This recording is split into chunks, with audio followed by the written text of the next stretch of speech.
Welcome to Cannon Fodder, a behind-the-scenes look at the Glass Cannon Network.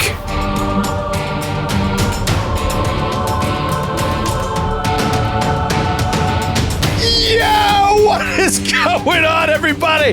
Welcome back to Cannon Fodder. It is Wednesday, June 19th, 2024. And I'm your old pal, Joe O'Brien. What are you Did I get you, Troy? Did I get you? What are you laughing at? That I didn't have Discord on, and so I didn't hear it coming? I could see that you couldn't hear the music, and I was just like, oh man, he is so going to be shocked. So I did a little extra on the screaming today. I'm texting Rob Kirkovich how many people are going to be at his tables for the first ever GCN Retreat, which is happening in just a couple days. Just a couple days. Oh, so exciting. It's a big week. It's a multi-show week. First ever Glass Cannon Network Retreat week. It is, it's nerve-wracking, but also extremely, extremely excited. I mean, I feel like we're getting to go to a game convention and actually play games. Like as opposed to just do shows. And that is really fun and exciting for me because it's been a really long time since we've been able to do that, you know? Yeah, I mean, is it going to be work? Sure. Probably a lot of it, but I never want the attendees to see the work. I want it to feel like, I've said this now a couple times behind the scenes. It's like everyone that's coming, me, you, Joe, Skid, Sydney, Kate. I don't even know if the people listening, if you're not coming to the retreat, know that Jared Logan and Rob Kirkovich are coming out.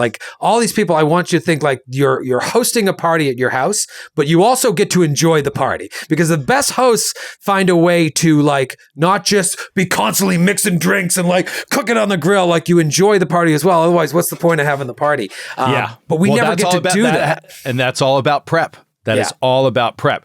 So is it fully prepared, Troy, and ready to go without a hitch? It's pretty good. It's pretty good. Yeah, I feel good. I'm focusing on the excitement about what we're about to do. It's a little wild too because we're flying into Denver day of show, which we never do. We always fly in the day before, but cockamamie schemes continue to abound here at the Glass Cannon Network. We're flying in day of, going straight to the show. We won't even be in town for 24 hours, flying out the next morning to Naishville early so that we can get there to be a part of this, 2.5 day retreat. And yeah, I mean, I feel pretty good.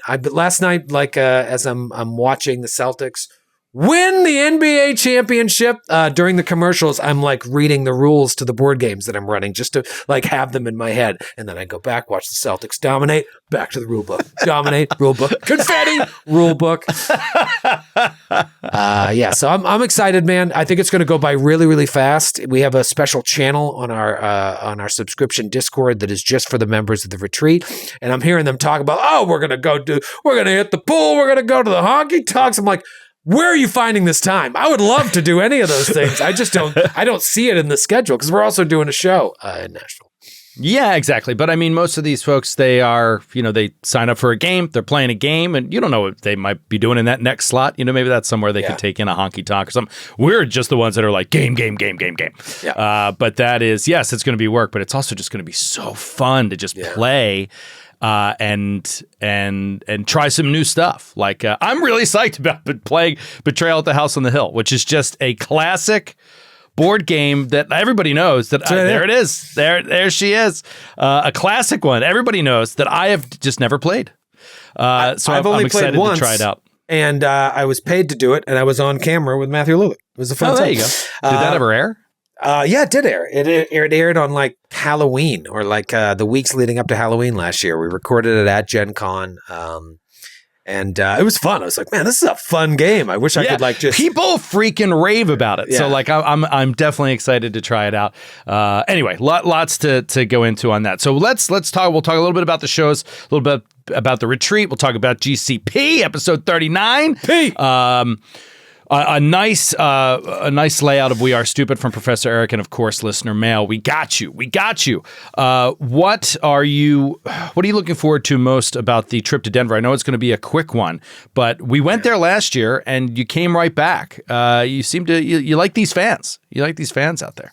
Yeah, I mean it's sold out really fast, so that's why I make it a good place to return to. How dare you? It's not like I really want that Rocky Mountain Air. I'm like, no, it's sold out. No, I want that Rocky Mountain Air. I love Colorado. Yeah, it's cool. Love Colorado. I do. I guess in retrospect, I was like, man, I wish we had an extra day there because there are a couple things that I like to see there, but it's just not in the cards. So I don't know. I land pretty early, and our call time to do like sound check is like a few hours after I land. I'm flying out at 8 a.m. I arrive like 10:30 a.m.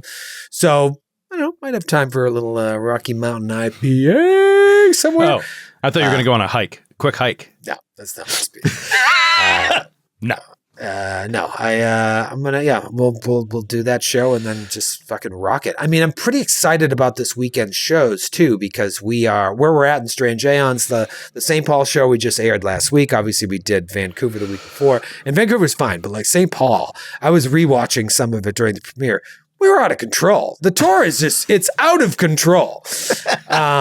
It's so off the rails and crazy, but you guys did a lot of exploration, and in the second floor of the Mysterium, going down is just a lot different already than the first floor. There's so many different ways you can go. You were attacked by a wraith coming through the walls. You were attacked by these proto-Shoggoths. Then you set off 2 traps. Like, there's a couple different things that could happen, but it's all going to happen over the next 2 shows, and that's what I'm excited about. Yeah, these are going to be big ones. I'm definitely looking forward to it as well. Quick check in on Gen Con before we move on. The gauntlets. So these games that we're playing in Naishville are in a lot of ways play tests for the gauntlets that are going to happen at Gen Con. We're trying to build this 1 hour, 45 minute to 60 minute experience that is intense, really fun, and extremely difficult to win, but not a guaranteed loss, right? So we're trying to hit this very specific target of what we want to try to, the kind of challenge we want to put in front of the Naish to see if folks can find a way to work together with these iconic characters to overcome these tough scenarios. And I'm looking forward to testing them out at Naishville, but the real, the big show is Gen Con. And there's only a couple games open, right? There's I'm looking now. I mean, we had 22 22 gauntlet tables at Gen Con. Only 5 still have seats at them. Wow. Jared Logan, 11:30 on Thursday. Matthew at 12:45 Thursday. Logan at 3:30 and 4:45 on Thursday. This is happening during Getting the Trunk Live, so these are tough sells. But that's sold out. So if you didn't get a ticket to that, what are you doing? Get over at Logan's table, and that's it. All the rest of them are sold out, and all even the Fridays, on those, Saturdays, Sundays are sold out. I think so. There was Maybe one there's one Friday, anyway. now it's gone. But anyways, the even at these tables, there's like only 1 or 2 seats left. So I think we've got 10 seats total left, which is just amazing. Especially now that the cost of the booth just came in, and it came in a little over budget, Joe. Yeah, no shit. It always does. It'll be nice to sell out these remaining 10 and break even. But, we are going to be running 4 of these at the Naishville Retreat. You, me, Skid, and Jared and Matthew. We're running 2 on Friday. We're each running 4. Yeah. We're each running 4. 2 on Friday, 2 on Saturday with 2nd and 6th level characters. And last week, or maybe it was the week before, I ran one of them. It was like the first non-recorded show I think I've done in 7 or 8 years. I ran it for you and Jared and Skid and Matthew and our buddy from Order of the Ember Die. And we ran the first one, and it was a barn burner. It was like you guys weren't going to win, wire. And then you won at the last second. Couple crits, and then we ran the second one, and it was kind of lame. It wasn't right, so we went back to the drawing board, and so I'm excited to rock these out. Not excited to prep them all for Gen Con. Now that I'm thinking about the amount of work that's already gone into this. Yeah, it's going to be a lot, but this will, a sample size of 20 games. We're going to learn a lot as we debrief with each other about how it all went down. I think that is going to make the Gen Con picture come in a lot clearer, and it'll probably be a lot easier. Right. All right, great. Let's move on to Glass Cannon Podcast Campaign 2, Episode 39. Newsflash, folks. Hubert's fine. Okay? Calm down. He's fine. He'll live forever. He'll live forever. That son of a bitch. That was spectacular. It is. I'm trying to think back. I don't know. My mind is a little muddied right now. I got a lot going on. But I can't think of a cooler, better encounter setup than that lately. It's just brilliant design. It's instilling this intense fear of how easily you could die, but all of that is an illusion. That death is an illusion. It's a smoke and mirrors effect. It's so much fun. I think the way that it happened with Hubert is great. Particularly, you need the buildup of Hubert, the way that built in order for that to work out great. But the average game that's designed to happen to a PC. Holy shit, how amazing is that? It's just you're thrown off the thing. And for a second, your players must be having an absolute heart attack. And then you get to see this complete not Deus Ex Machina like thing that makes perfect rational sense, in this situation for why you would not fall to your death. I just thought it was great design. What were your thoughts the first time you read through it? Well, I mean, I never know what the ending of the episodes are going to be, and until we're at least halfway through or so. And so when I saw it coming, I was like, oh, we got to start this combat, and I've got to just fling somebody, and that'll be the Cliffy, because I know they're not going to die, but the players won't know that. So the fact that it ended up on Hubert was just hilarious because it had so many other layers of instilling fear and then sadness and elation because you hate him.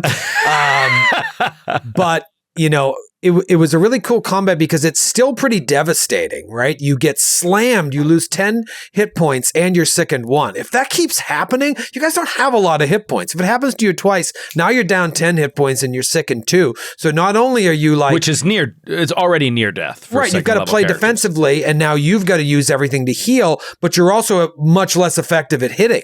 You're sickened 2, you're going to be -2 to all your attacks. It just gets progressively harder. But beyond Hubert, nobody else took any damage, I don't think, right? Maybe one other? No, I don't think I succeeded on the athletics check. Buggles took a crit. You crit Buggles, which was a tough one. But I mean, from that effect, from the gravitational right. And then you rolled like a natural 2 or something. You didn't want to tell us what you rolled, but you missed against his athletics DC or whatever it was. Which was so DC. low, yeah. Yeah, so like you must have rolled a natural 2. So yeah, it was just... I don't know. It didn't work out for a PC to get flung off, but I was really, really happy with the way that it worked out. I thought that it was really, really awesome. But yeah, other than that, the combat was, it went long, but it was pretty tight in terms of how the players played it. Nobody took any big hits. Players readied, delayed, all that. We'll get to that for a second in We Are Stupid. But we get to see Barnes lay out a nice crit, because he's been struggling to get that damage going. But yeah, overall, really fun. And then that combat. So, go ahead. I was going to say, I also liked it was a theater of the mind combat. When we first started the Glass Cannon podcast, you and I especially had a long discussion about do we use tactical maps or do we go theater of the mind? And we were just like, man, theater of the mind is going to be so much better for a podcast. But we think we can make it work as long as we're overly descriptive about what we're doing on the map. And we, create an empire out of that. But that said, I do love bringing theater of the mind back into it, even in Pathfinder, where tactical movement, Pathfinder 2e especially, where tactical movement is so important. I like being able to dabble in that from time to time because I think it's a better listen.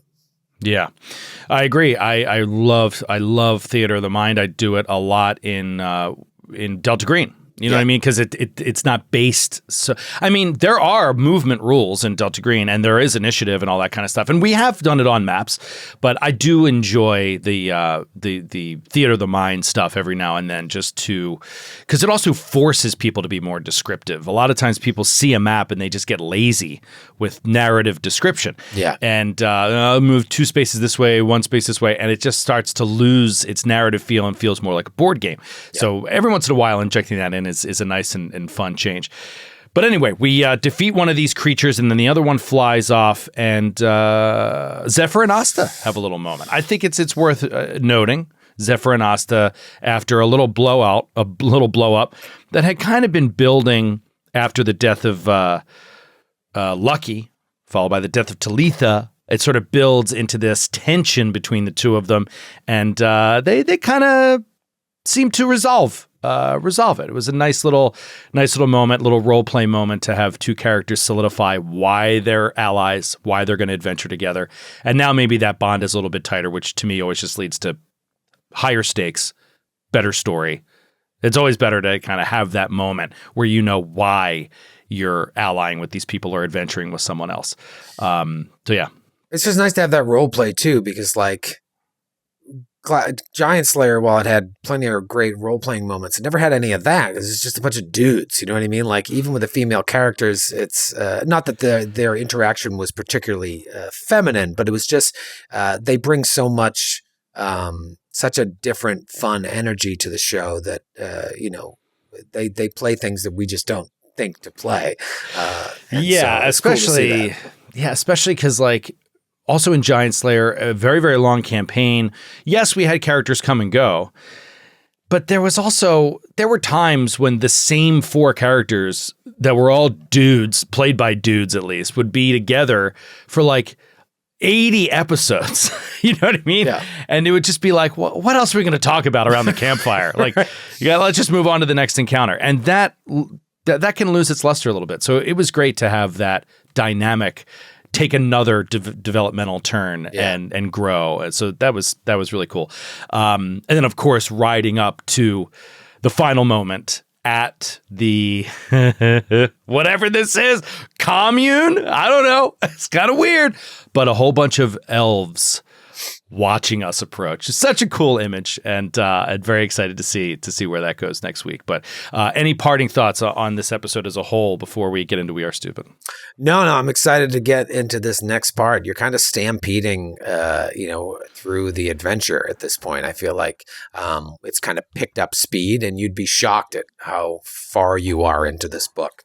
Oh, really? Yeah. Well, okay. I mean, so here's the way I look at it, just comparatively, right? So Giant Slayer, I don't know off the top of my head, but it's something like 32 or 31 episodes was the first book. Obviously, we moved faster back then, but they were only 1 hour episodes. Yeah, but and these books are longer. The three bookers, I think they add 5 or 10 pages, so they're a little more juicy. Okay, great. So then let's compare it to Blood of the Wild. Blood of the Wild, which meanders wherever it may please, was 52 episodes for book one. So we're coming up on 40 this week, right? So like it's right in that range. It's between the two, and I'm curious to see where we land there. Yeah, I'm thinking. I'm like, man, I guess that's probably that might be right, but I have no idea. There's a couple of twists and turns coming up that could take longer or shorter. But you guys are playing a lot. Tighter now. I think the scare of the snail fight has tightened up the tactics a little bit, and so it's actually making the combats move a little bit. So I don't know. It'll be interesting because when you level up, the difficulty is going to level up as well. So it'll be interesting to see how that either lengthens or shortens episodes. Yes, but I also would say a lot of the dragginess that you could use that term for the campaign earlier on, I think has less to do with combat dragginess and more to do with, just like we said before, the frustrations with like, what the hell are we doing? Yeah. You know what I mean? Whereas this, while we might not know the overarching thing, it is very clear the last several episodes. It's been like, got to get to that thing right there, right now, and figure out if there's a civilization here that can help us get back, right? So like, it's a very clear goal, and it helps to kind of move things into a linear direction, and that's going to help move things forward quickly. So, we'll see where it goes from here if it opens up into a new sandbox, but I think that's a good another reason why things are moving a little bit quicker at this point. All right, let's look into, let's do a little We Are Stupid. Thank you to Professor Eric. We are stupid. Now, I could have misread some of this. Professor Eric wrote quite a bit. It's actually not going to make it all on air today, but he did I don't think there's a lot of corrections here. It's more just like kind of fleshing things out again. So that's another good sign. Like, it doesn't seem like we screwed up too much. But one of the first things he jumped into is the discussion of the stunned condition that we had with the pterodon when it was stunned by Kate's stunning fiest, which was really cool. And he believed that after our back and forth about it, that we got to the right decision after a bit of discussion. Stunned is nasty, but this is him, quote, "Stun is nasty, but it is not instant kill, fall out of the sky nasty." Right. You can't act until you pay off the stunned value, which happens at the beginning of your turn. So no reactions or free actions in the interim, which is why I was saying it can't fly. I was like making a show of it, right? Like, it can't fly. How could it fly? And then you made the good point, that's like, well, look, I mean, all of this is happening simultaneously in an instant, right? So it's like, yeah, that makes sense. It can't just stop and plummet to the ground in that same couple seconds. A creature, and then this is back to Professor Eric, a flying creature falls if it doesn't spend an action on its turn to fly. So like in between turns when it's not acting, it doesn't always fall, right? It's frozen in time in those. So even though it was stunned, it caught it at a moment where it's frozen in time. The pterodon spent an action flying on its turn, so it's good until the next turn. It will lose one action, having 2 left, one of which must be used to fly, and swoop contains a fly action. Right. And then he says, stunned 1, this is a cool way to break it down mathematically. Stunned 1 is the equivalent of roughly 2 seconds of a freeze. And for a flying creature with momentum, that's probably not enough to plummet. The Discord had some house rule suggestions, like having it drop 5 or 10 feet per stunned action, if that helps you wrap your head around it narratively, but it's extremely unlikely to make any effective difference given common fly speeds and low stun values. So I can see why it's simpler to just use the official rules, unless it's really causing narrative dissonance at a table. So really well laid out. You could do that house rule where you have a certain amount of feet per action stunned, but ultimately, yes, if you think about it that way, the creature's losing 2 seconds. 1, 2. Anything that's flying could just glide for 2 seconds, pretty easily. Even if it was losing the glide of its wings a little bit, 2 seconds it could recover from so quickly and be back flying. So that's why I think the stun condition, the first sentence is misleading. Like, it should be rewritten. You can't take any actions. That's really just flavor. You know what I mean? Like, it should say, like, you can't take reactions. You can't grab a ledge. You can't To say you can't take actions, I think there's probably a lot of tables that take that literally, just as you did, when that's really just meant to be flavor that you interpret. No, you're reading it wrong in terms of what's actually there, but I think you're right in what you're saying. It should say, you can't take actions, capital A, including reactions. That is what it should say. Instead, it says, you can act, lowercase a. And so that could be a catch-all for anything and create these debates. Meanwhile, if you just said you can't act, capital A, you can't take actions, capital A, and you can't use reactions, then like you would know that anything, and you can't take free actions. Just say that, and that should cover. Yeah, you become senseless. You can't act. You lose it. You lose the thing your next turn. Like, who cares? I know what I'm stunned means. I understand the Webster's dictionary definition of stunned. What's the mechanical thing? What's the direct mechanical effect? Yeah, and you lose an action at the end, beginning. Or when you regain actions, you lose an amount of actions equal to your stunned value when you regain them. So yeah, there you go. All right. So and then let's see. Let's move along here. All right. So. Let's talk about Barnes's readied action. We discussed this because he readied an action for when it flew in for its 2-action swoop, remember? Yeah. And then it attacked, but you were like, well, wait a minute. The swoop is 2 actions as one thing, one event, swoop in and attack. Does his come in between those, even though that's a 1-2 action thing? How do we work that out? I said it needs to interrupt the action because it's usually when you ready something, the readied event happens before the event that triggered it, right? Right. But I also said it could disrupt the action. I can't remember if I said this in the episode. I don't think I did, but I was wrong. I don't think I corrected myself. I was wrong because I was conflating in my head, and Professor Eric points this out, I was conflating in my head a readied action versus an attack of opportunity. An attack of opportunity disrupts an action on a crit. A readied action does not disrupt the triggering action, even on a crit. So, those are two totally different things. And so that's an interesting point to realize. And the reason I wonder if I said it, and I don't think I did, is because I know I've said this before. So I'm not sure if I made this mistake in Gatewalkers before or in another game, but I once before have definitely made this mistake where it was I considered a readied action the same as an attack of opportunity. They are two different things. So that's an important distinction to make. I'm curious if Professor Eric weighed in on, does that interrupt an action that, it was a 2-action John that included stride and the attack. I had to stride first. Well, he said it's careful. He said, I want to be careful. He said, I want to be a little careful with the wording here. Yeah. The readied action triggers as soon as its condition is met. So it likely happens in the middle of the triggering action. Which is how we ruled it.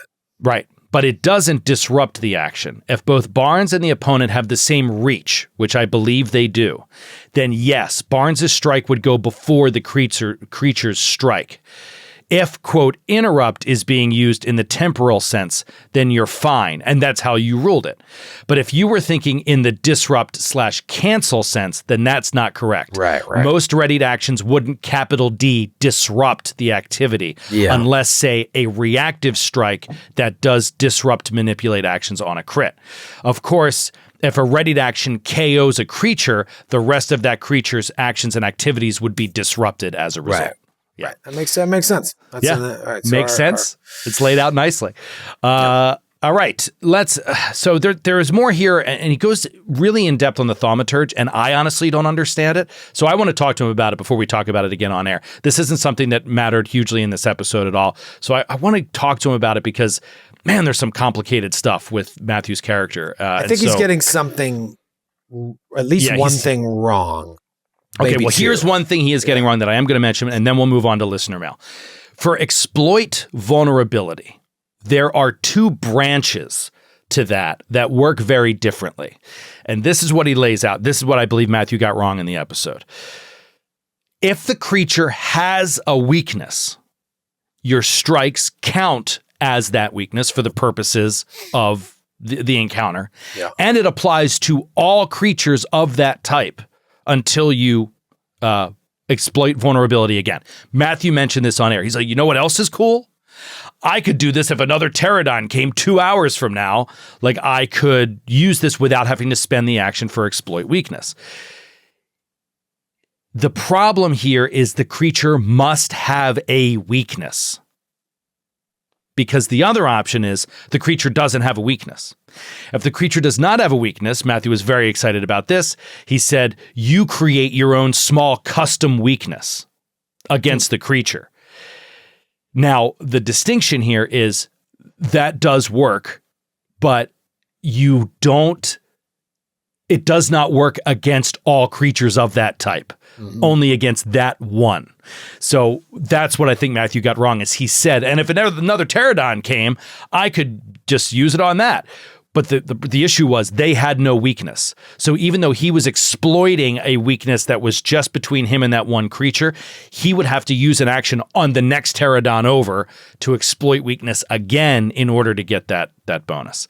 So yeah, just something to keep in mind is the creature must have a creature type weakness for you to be able to apply it to other creature types. If it doesn't, and you're using that special single creature weakness, you have to re-roll the exploit vulnerability each time on a different creature. It's called personal antithesis. That's the name of that ability that allows you to get bonus weak damage, which I think for him is 3 points right now. It does an extra 3 points of damage. He also, and then Professor Eric clarified, remember, it is a weakness. It is not bonus damage. So it's not doubled on a crit, which I believe we got right in the episode. So look at us. Look at us. Yeah. So again, I don't think there's any major corrections here. That thing with Matthew, I'm going to send this all to him. But there's another thing that Professor Eric goes into detail on the diverse lore feat that he took and how that interacts with esoteric lore. So we're going to work on this off air because I still have some more questions about that. I don't want to speak to it until we're a little bit more clarified. But cool. Yeah, that was it. Thanks for laying it out, Professor E. Let's move on to a little listener mail. Good question today. Good questione. I can't hear the song.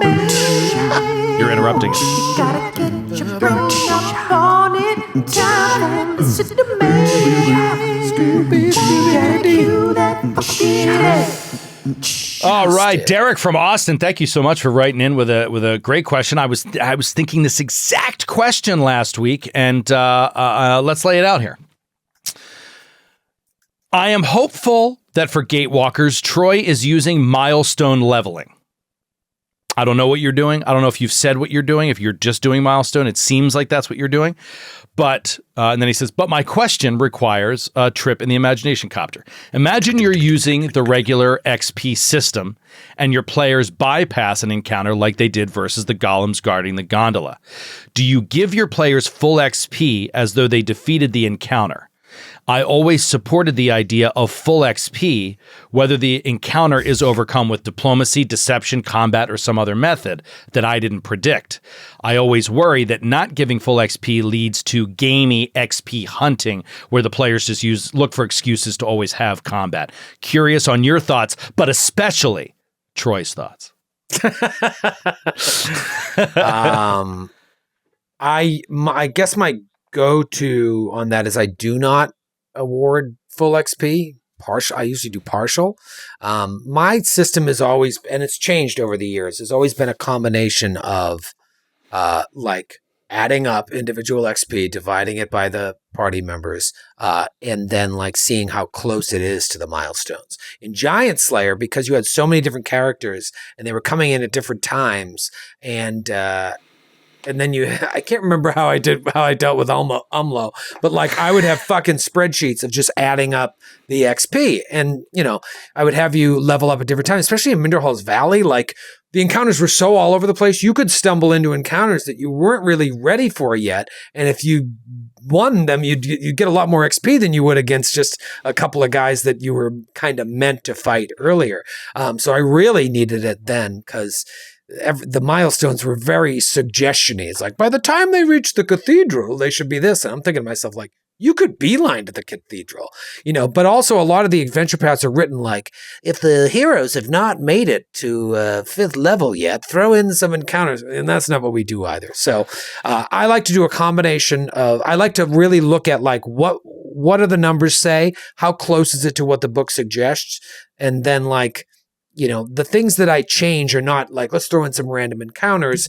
It just kind of takes I like to take into account role play for XP and certain other things. And if it's close enough, I'll get you there. But also like, how are we doing in terms of the show? Like, is this a good moment to say you level up? Is it not? And taking that timing, there are times like you guys, I can tell you this, on all of the shows that I've run, you guys have been like, you've met both the milestone and the XP thing, but it wasn't a good moment in the show to level you up. So I've had to wait. And then there was one live show where I just forgot. It was that was my Cliffy. And then I had a better Cliffy. And then it wasn't like 2 more episodes that you guys leveled up.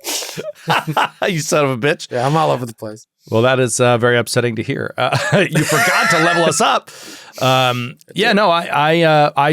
So, I mean, I agree with you, Derek. That's how I run my games. I haven't run Pathfinder in a long time, but like, I want to run XP, a true XP system. Milestone is great, and it's easy. And easy is great. Easy is fun. I get that. Something to me about tracking XP and giving individual characters XP has something I've always just really, really enjoyed. I like characters leveling up at different times. I like them feeling like they earned their level and somebody else being jealous that they need to get their level. I love using experience as bottle caps or as a reward for something well done. You don't always have to give them a hero point. You could always just say, like, you get an extra 20 experience for coming up with this idea. I really enjoy that, but that's a lot more work. I get it. And so what I would say in this situation is I would absolutely award full XP for the encounter. I award full XP for however you overcome an encounter, even if it's the easy way. What I and then I don't reward any XP for encounters that you did not know you missed, or that you missed by being lucky or foolish and didn't realize it was an encounter. In those cases, no, I'm not giving you XP for stuff you missed so that you stay on the milestone. If you go into a combat under-leveled because you did not explore enough to encounter the other encounters, that's part of it. You know what I mean? And so now the difference is, yes, it's going to be harder, but also you're going to get more XP for that. It's going to be like an extreme level encounter. So, I appreciate it, Derek. I think it's a good layout of why you don't want people to think that they're rewarded more for fighting than for not fighting. I always love to see people come up with clever ways to not fight, but because 9 times out of 10 you fight. You almost always fight. So it's like any clever way to get around it is fun and cool. I like to reward players for that. But yeah, that's it. That's going to do it for us. Do it for the show today. Thank you guys so much for hanging out for the FOD. We got a FOD next week, and then we're going to be off the week after that. We're going to talk about that a little bit next week, but 4th of July week, we're going to be off. And so is the GCP. It's going to be off the 4th of July week. Hoping everybody enjoys that holiday, but we'll talk more about that next week. But until then, enjoy episode 40. I hope everybody has a fantastic time in Denver and in Nashville. I can't wait to meet you. I can't wait for the retreat. It's going to be amazing. And we'll have a lot of debriefing to do next week on the FOD. We'll see you then. Take it easy, everybody. Bye.